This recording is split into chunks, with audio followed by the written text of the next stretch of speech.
primeira turma do Supremo Tribunal Federal marcou para o próximo dia 25 o julgamento para decidir se o ex-presidente Jair Bolsonaro e mais 7 acusados se tornarão réus por tentativa de golpe de Estado. A decisão foi anunciada depois de a PGR ter rebatido argumentos dos 8 acusados. A manifestação da Procuradoria-Geral da República se refere apenas ao chamado núcleo crucial da organização criminosa, denunciada pelos crimes de golpe de Estado, abolição violenta do Estado Democrático de Direito, organização criminosa armada, dano qualificado e deterioração de patrimônio tombado. Além do ex-presidente Jair Bolsonaro, 7 aliados dele tiveram seus argumentos de defesa contestados pela PGR. Os generais Augusto Heleno, Paulo Sérgio Nogueira e Walter Souza Braga Neto, o almirante Almir Garnier Santos, o tenente-coronel Mauro Cid, o deputado federal Alexandre Ramagem e Anderson Torres. Não pode haver 2 pesos e 2 medidas. O Supremo, assim, tem condenado também outros participantes da Praça dos Três Poderes. É preciso notar que ali, do ponto de vista da relevância penal, e aqui eu não estou emitindo minha opinião, estou fazendo análise da decisão do Supremo Tribunal. Do ponto de vista da relevância penal, o que é relevância penal? Aquilo que significa para o direito penal. O crime que ela praticou de dano foi o menos importante.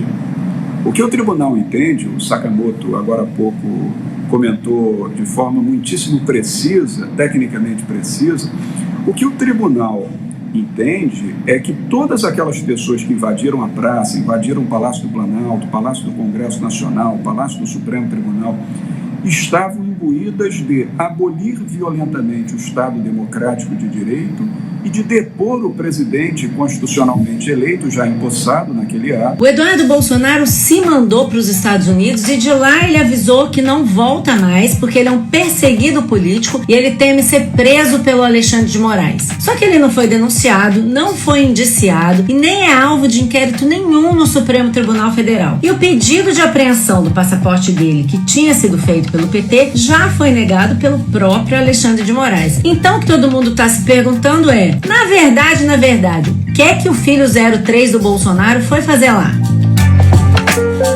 Senhoras e senhores, hoje é 22 de março de 2025, são 9 horas da manhã. Há poucos dias de se tornar réus os cabeças da tentativa de golpe, o Supremo Tribunal Federal dá uma resposta arrasadora às ameaças que Bolsonaro e a família têm feito ao tribunal. Antes de entrar no tema principal, vale repetir um fato muito grave denunciado pelo canal na noite da última sexta-feira, dia 21 de março. Enquanto Eduardo Bolsonaro procura lá nos Estados Unidos bens dos ministros do STF para tentar fazer com que sejam confiscados esses bens, vem a público que ele omitiu bens de sua propriedade do Fisco e do Tribunal Superior Eleitoral. Isso é importante porque a família sente-se empoderada como se ela estivesse no governo norte-americano. Dito isso, há que acrescentar que o pai de Eduardo Bolsonaro também aposta em chantagem contra o Supremo, achando que conseguirá que o tribunal suspenda o cerco judicial contra si. Para isso, conta com projeto pela própria anistia, pressão externa dos Estados Unidos para chantagear o STF, Nunes Marques e André Mendonça à frente do TSE para revogarem sua inelegibilidade e mudança na lei da ficha limpa. Enquanto isso, o Supremo reage com duro recado a Bolsonaro, com ações que na prática mandam aos golpistas confiantes no taco de Donald Trump a mensagem de que não haverá recuo algum e que, muito pelo contrário, quanto mais ameaças forem feitas, mais o tribunal irá acelerar o processo de julgar e condenar pessoas contra as quais há provas abundantes e inquestionáveis. Antes de prosseguir, minha amiga, meu amigo, eu quero pedir a você que considere inscrever-se no canal, que vai ajudar bastante o nosso trabalho, e também eu peço que você assista a um vídeo importante que eu fiz, que é parte da história deste país, que se trata de um resumo curto de uma entrevista de 1h30 que eu fiz com o presidente Lula em 2020 e que explica o porquê da campanha que o Blog da Cidadania está fazendo para se fortalecer e se estruturar com vistas à guerra política que começa em 2025 com o julgamento de Bolsonaro e tem prosseguimento em 2026 com a eleição presidencial que vai definir o futuro de todos nós e dos nossos descendentes. No país, de encarceramento por 580 dias em razão de fraude processual na justiça conduzida pelo juiz Sérgio Moro, e de estar censurado há cerca de 2 anos e meio na televisão aberta. O Lula, apesar de tudo isso, ele é o político que tem nas mãos a possibilidade de alterar o quadro em 2022, o quadro político no país, de várias formas. Se ele disputar a eleição, se ele não disputar a eleição, se ele apoiar alguém, tudo passa, a sucessão presidencial, o futuro desse país continua na mão de Luiz Inácio Lula da Silva, e é a ele, então, que eu gostaria de passar a palavra para as considerações dele, só lembrando, antes disso, que nós temos hoje aqui a minha colega Meire Cavalcante, co-editora do Blog da Cidadania, que vai participar da entrevista. Boa tarde, presidente Lula. Boa tarde, Eduardo. Boa tarde, Meire. Eduardo, primeiro é um prazer imenso poder estar conversando contigo nessa tarde dessa quarta-feira, quando nós vamos ter 1h30 de debate entre nós dois e mais a Meire, e mais as pessoas que estão acompanhando o Bloco Cidadania. Eu, Eduardo, você sabe que eu tenho um profundo respeito pela tua trajetória política, pela tua trajetória na internet, te acompanhei bem, e sei da perseguição que você foi vítima, sei do prejuízo que você sofreu, sabe, no serviço que você fazia antes de se tornar personalidade perseguida pela polícia ou pelo pessoal da Lava Jato, e estou à inteira disposição. Veja, eu ando muito preocupado, Eduardo, porque o povo brasileiro está passando por uma situação indesejável. Né? Eu, sinceramente, Eduardo, te confesso que depois que eu deixei a presidência da República, eu nunca imaginei que o povo brasileiro fosse passar pelo que está passando. Como o senhor vê as suas chances de recuperar os seus direitos políticos para, eventualmente, se for extremamente necessário, o senhor socorrer o Brasil em 2022? O grande objetivo de toda a Operação Lava Jato, desde que veio o impeachment da Dilma, Eduardo, eu tinha na cabeça uma dúvida. Eles não estão tirando a Dilma para me deixar voltar a ser candidato em 2018. Eu acho que isso não vai acontecer e não é possível, porque não tinha explicação. A conta não fechava.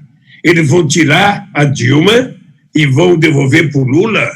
Presidente Lula, em nome do público do Blog da Cidadania, eu quero agradecer efusivamente a sua disposição, a sua simplicidade e todo esse carisma aqui só para nós do Blog da Cidadania, e nós esperamos, sinceramente, que se faça justiça nesse país e que se reverta o crime de lesa pátria que foi o golpe contra a presidente Dilma Rousseff e contra o senhor 2 anos depois. Presidente, a última vez que nós nos encontramos felizmente foi a última semana do senhor, né, no cárcere. A gente entrevistou o senhor na quarta-feira e na sexta-feira eu e o Edu, a gente tinha certeza de que o senhor sairia de lá, então foi uma semana muito emocionante para mim, para o Edu, e eu falei naquela oportunidade, próxima vez que a gente se encontrar, vai ser em liberdade, né, vai ser em outras circunstâncias, e apesar de tudo nós estamos vivendo isolamento,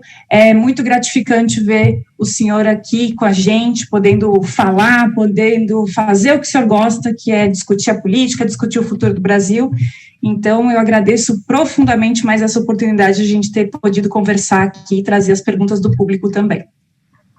Obrigado, Meiro. Obrigado. Eduardo, eu queria dizer para você o seguinte, olha, que a minha relação de amizade com você extrapola a sua relação de entrevistador.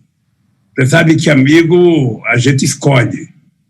E pessoas de caráter como você, ao longo desse tempo que nós nos conhecemos, você sabe que qualquer coisa que você precisar, você pode contar comigo, que eu serei parceiro nessa luta também. Quero que você dê um grande beijo na sua filha, querido, sabe? Muito obrigado. Dê um grande beijo. Eu lembro do dia que você me deu o calendário, sabe, dela lá no Instituto de Cidadania, e consegui ver as ofensas que as pessoas faziam para ela, para você, quando ligavam, sabe? E isso me faz ter nojo desses fascistas que estão hoje pensando que governam o Brasil. Minha amiga, meu amigo, eu quero te pedir que considere fazer uma doação ao Blog da Cidadania, e se você considerar fazer essa doação, por favor, use a chave Pix ou o QR Code do nosso Pix, que está na tela. E muito obrigado a todos os que já contribuíram, e vamos em frente. Bom, primeiramente eu só quero repassar isso, está no vídeo anterior, mas eu vou repassar muito rapidamente, tá? Aliados de Eduardo Bolsonaro nos Estados Unidos estão mapeando bens de ministros do STF por lá para tentar confiscar, para tentar dizer a eles o seguinte: olha, se você não anular tudo que há contra o Bolsonaro, contra a família, contra os golpistas todos, nós vamos confiscar os bens de vocês. Isso é uma piada, é só uma mente delirante como a do filho 03, que é o mais sem noção de todos, ou do Jair Bolsonaro, pode achar que isso vai funcionar. Muito bem. Em seguida, Eduardo Bolsonaro declarou patrimônio de R$ 1.760.000 e R$ 600.000 relacionados em dinheiro a um curso online quando ele se candidatou a deputado federal em 2022. Essa declaração é mentirosa. Isso fica evidente aqui. Eduardo Bolsonaro tem empresa holding nos Estados Unidos e endereço da residência dele. Há 2 semanas, o Blog da Cidadania denunciou que o Eduardo Bolsonaro, quando começaram a dizer o Eduardo Bolsonaro vai fugir para os Estados Unidos, eu publiquei a foto desta casa, uma foto com o filho dele no playground da mansão que ele tem lá, dizendo que ele já tinha fugido. E agora vem essa matéria dizendo que ele tem uma holding nos Estados Unidos que funciona nessa casa que ele já tinha quando ele se candidatou em 2022. E é uma casa que, evidentemente, custa milhões de dólares e, evidentemente, não tem o menor sentido que uma casa como essa caiba dentro de um patrimônio de R$ 1.760.000. Ele ainda não tinha a empresa, a holding. Holding, só para repassar, é uma empresa que controla outras empresas. É coisa de gente graúda. E essa reportagem ela mostra sinais de omissão do Eduardo Bolsonaro na sua declaração de imposto de renda e na sua declaração de bens ao TSE em 2022. As consequências disso você pode imaginar. E isso fica claro aqui, no requerimento do registro da candidatura do Eduardo Bolsonaro em 5 de agosto de 2022. Veja só, na declaração de bens dele, não consta casa nenhuma. Diz que ele tem R$ 1.760.000 de bens, só aquela casa deve custar uns 2 milhões de dólares, tá? A estimativa, o que seriam 12 milhões de reais. Ou seja, é um escândalo para lá de grande que vai ter que ser investigado. Mas vamos em frente. A ofensiva de Bolsonaro contra o cerco judicial inclui chantagem via pressão externa, uma lei de anistia que não vai passar, que é feita para constranger o STF, porque ele sabe que essa lei não vai passar. É uma história aí do TSE dizendo do Bolsonaro, dizendo que o Nunes Marques e o André Mendonça, à frente do TSE no ano que vem, vão devolver a sua elegibilidade para ele participar da eleição e uma mudança ilegal na lei da ficha limpa. Minha amiga, meu amigo, então vamos em frente nesse assunto, sabendo que bolsonaristas apostam alto no ato de São Paulo pela anistia para pagar o fracasso do protesto no Rio de Janeiro. Depois do fracasso do ato pró-anistia de domingo passado no Rio de Janeiro, o alto comando do bolsonarismo está apostando as suas fichas na manifestação de 6 de abril aqui em São Paulo. Eles querem sair do corner e tentar botar um mar de gente na Avenida Paulista. A avaliação é que agora é tudo ou nada, como diz um assessor de Bolsonaro. Olha, é tudo ou nada é o seguinte, mesmo que eles coloquem um mar de gente, como eles dizem, eles não conseguiram isso em 7 de setembro do ano passado. Eles colocaram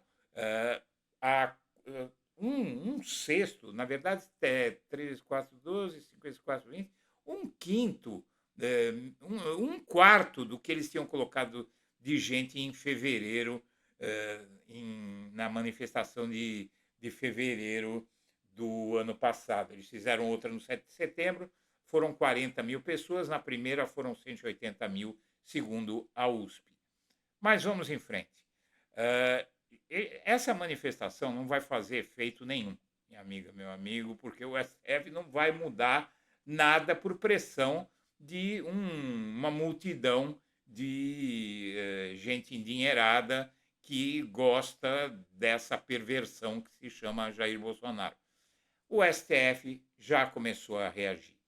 Essas decisões aí são muito fortes. O analista que você viu lá no UOL, ele estava dizendo basicamente o seguinte, que essas decisões elas mostram que o que vem contra o Bolsonaro aí é paulada. Gilmar, Carmen e Moraes votam para condenar Zambelli a 5 anos em semiaberto e perda de mandato. Ela deve ser condenada e é o primeiro bolsonarista graúdo que vai ser condenado à prisão. Pena de 5 anos, ela vai ter regime semiaberto, não fica trancada, só acima de 8 anos, mas já é um recado porque ela vai ser condenada por perseguir um homem na véspera do segundo turno, um homem negro, um jornalista, pelas ruas de um bairro nobre aqui de São Paulo, de arma em punho, que é um crime muito menor do que uma tentativa de golpe no país, e a condenação é mais do que certa. É um recado. O partido do Bolsonaro, inclusive, dá como certa a cassação de Carla Zambelli. Ele, na verdade, não tem muito o que falar, não é? Antes mesmo do início do julgamento no STF, o PL já dava como certa a perda do mandato da deputada federal Carla Zambelli, integrante da tropa de choque bolsonarista na Câmara. O Moraes vota também por 14 anos de prisão para a mulher que perdeu o mané na Estátua da Justiça. Essa pena de 14 anos para essa mulher que foi levada para falar com o representante da OEA aqui no Brasil, foi levada a família dela, foi apresentado os filhos dela. Eles pegam os filhos de uma pessoa, veja, está cheio de gente na cadeia que tem filhos pequenos. Está cheio, né? Só que não é gente loira, não é de classe média, é gente pobre, preta, que tem não 2, tem 10 filhos, 5 filhos, tem esposa, tem mãe, tem dramas sociais enormes, e que estão presas por quê? Porque violaram a lei. Então, ter filho não livra ninguém de responder por crimes, né? A Polícia Federal prendeu também um condenado por furtar a réplica da Constituição no 8 de janeiro, Marcelo Fernandes Lima. Ele, entre diversos outros crimes, durante os atos antidemocráticos, ele roubou a réplica da Constituição e aí vai pegar uma cana para lá de dura. O Xandão, então, minha amiga, meu amigo, dobrou a aposta. O Xandão condenou a moça do Perdeu Mané a 14 anos de xilindró, Zambelli na linha da condenação, E é anistia para cá, anistia para lá, evento flopado em Copacabana, e aí o Xandão resolveu dobrar a aposta. Ele votou para condenar a cabeleireira que pichou, perdeu Mané na Estátua da Liberdade, ou melhor, da Justiça. 14 anos de prisão foi a condenação. Segundo Xandão, ela cometeu uns 5 crimes, incluindo associação criminosa armada, abriu assim mais uma avenida para os críticos e até os nem tão críticos do Supremo falarem de exagero. É exagero? Não, não é exagero, porque foi uma tentativa de golpe num país que teve uma ditadura de 20 anos. Mas o caso só começou a ser julgado e os outros ministros sempre podem não concordar, o que não vai acontecer, porque eles têm concordado com o STF, com o Xandão, em tudo. O julgamento vai até o dia 28. Quem também está na belinda do Supremo é a Carla Carabina Zambelli, a deputada federal que saiu armada no meio do bairro dos Jardins de São Paulo no dia anterior à eleição, perseguindo um jornalista como se fosse policial. Zambelli foi a segunda deputada mais votada de São Paulo e é uma bolsonarista graúda que está indo para prisão, ainda que regime semiaberto. Denúncia contra Bolsonaro vai ser recebida por unanimidade, diz aquele jurista. A denúncia contra Bolsonaro vai ser recebida pelos 5 ministros da primeira turma. E o Bolsonaro vai ao banco dos réus algemado à fabulação do complô. Em poucos dias, a excursão do Bolsonaro pelos 9 círculos do inferno fará escala numa ação penal. Desde o início da semana, advogados do capitão e dos seus cúmplices visitam ministros da primeira turma do Supremo inutilmente. E o maior temor de Bolsonaro, ao saber da permanência de Eduardo nos Estados Unidos, do Eduardo Bolsonaro, é de que ele iria se desmoralizar. Em conversas que teve com o filho nos últimos dias, o Bolsonaro manifestava o temor de que ele ficasse com pecha de frouxo. E ficou mesmo, né? Os mesmos argumentos foram levados a Eduardo por lideranças do PL. Mas ele é frouxo mesmo e estava fugindo. E agora descobre-se que ele também estava sonegando impostos. A primeira turma do STF terá cadeiras para autoridades e políticos, raio-x reforçado e mais seguranças. Veja, o STF, com tudo isso, ele está dando uma resposta às ameaças do bolsonarismo. Já preparou um evento de gala para a aceitação da ação penal contra Bolsonaro. Isso vai ser um evento que vai ser transmitido para o mundo inteiro, com citação de provas e, muito provavelmente, vários fatos novos. Veja só, palco do julgamento da denúncia da Procuradoria-Geral da República contra o ex-presidente Jair Bolsonaro e outras 7 pessoas por envolvimento na trama golpista, a sala de sessões da primeira turma do Supremo Tribunal Federal terá uma equipe reforçada de seguranças e contará com um espaço reservado para políticos e autoridades que desejem acompanhar a sessão. O plenário do colegiado conta com 126 lugares e terá que passar por uma dança das cadeiras para acomodar todas as pessoas que irão comparecer ao julgamento, entre assessores da PGR, assessores do ministro e integrantes das equipes jurídicas dos 8 acusados. O PGR concluiu ontem a análise das defesas prévias apresentadas pelos denunciados por golpe. A Procuradoria-Geral da República concluiu nesta sexta-feira, 21 de março, a análise das defesas prévias dos denunciados com o ex-presidente Jair Bolsonaro por suposta participação na tentativa de golpe. A Procuradoria manteve a acusação e defendeu que o Supremo torne os acusados réus. O PGR, Paulo Gonet, enviou ontem ao STF a análise sobre os argumentos dos advogados do Núcleo 4. Concluiu-se, então, o processo e agora é só julgar, e isso vai acontecer na próxima quarta-feira. O efeito bomba, a blindagem do STF para julgar a denúncia sobre a trama golpista é outro recado para o bolsonarismo.